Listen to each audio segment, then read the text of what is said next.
Hello, I'm Dr. James Bogash, expert in health and longevity and creator of Bogash Life and Balance. And today we're not going to talk about a new topic because the idea that vitamin D is important for immune function and specifically viral infections is not a new conversation. But I will talk about my frustration with it seems like the general public is aware of this, but we're still not making the recommendation for this to be part of a treatment protocol. And so these researchers put together a study. This was out of India, and clearly India has had their challenge with this, and you combine air pollution. I understand India has almost 4 times the population of the United States, so you have to put things in perspective. But air pollution is a huge concern there, so India obviously has some challenges with COVID that aren't going to go away anytime quickly.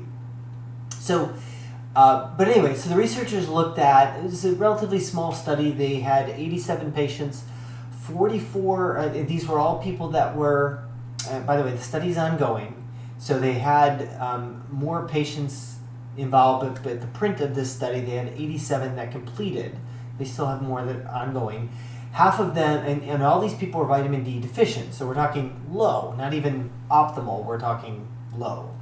And half of them were given vitamin D and half of them were not given vitamin D. So 44, 43, so close to half. But what was interesting, the question with vitamin D is that we can't just give a bolus dose to somebody in the hospital. We can't give them 100,000 or 200 or 300,000 and hope that everything's going to be okay, because it takes time for vitamin D to build up in the system, and the more fat cells we have, the more the vitamin D will hide in the fat cells and won't be able to do what it's supposed to do. So this study, researchers used what they called a pulse idea. So they used 60,000 a day for 8 to 10 days, just depending upon patient's BMI. So we're looking at a pretty decent dose a day for at least a week. Unfortunately, for this study, the form of vitamin D, I could not find the ingredients, but I have some concerns with the tableting. It's a liquid, there's some flavoring to it, sugar-free, those are some concerns. But the interesting thing was they looked at markers of inflammation, and it was drastic in how many people they used vitamin D. So this is a treatment protocol. This isn't a this is an intervention trial. This isn't a trial looking, or an association trial. This is using vitamin D to treat patients with COVID, and they found that inflammation got slashed in the group that took COVID, or took vitamin D. Whether they were looking at CRP, interleukin-6, or serum ferritin, which is becoming an interesting marker with COVID, but all of those markers got just slashed down in the group that was taking vitamin D.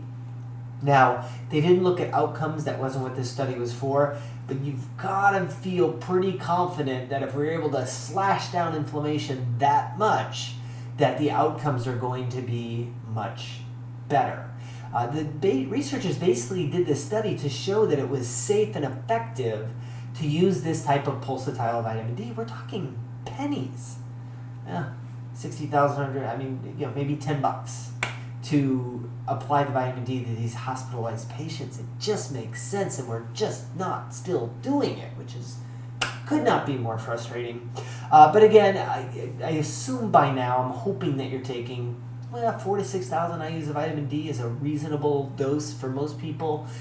Getting good sunlight exposure is important on top of that. So by now, I'm sure that everybody listening to this video has been taking that, but this is about treating the patients who lower socioeconomic status, darker skin color. There's other reasons why we want to keep this as part of the armamentarium, but it just still surprises me that, this was a pretty potent ability to lower inflammation. So, as always, I'll post a link to this particular study in the description. Make sure you like this video, share it with somebody who you think needs the information, and subscribe to the channel.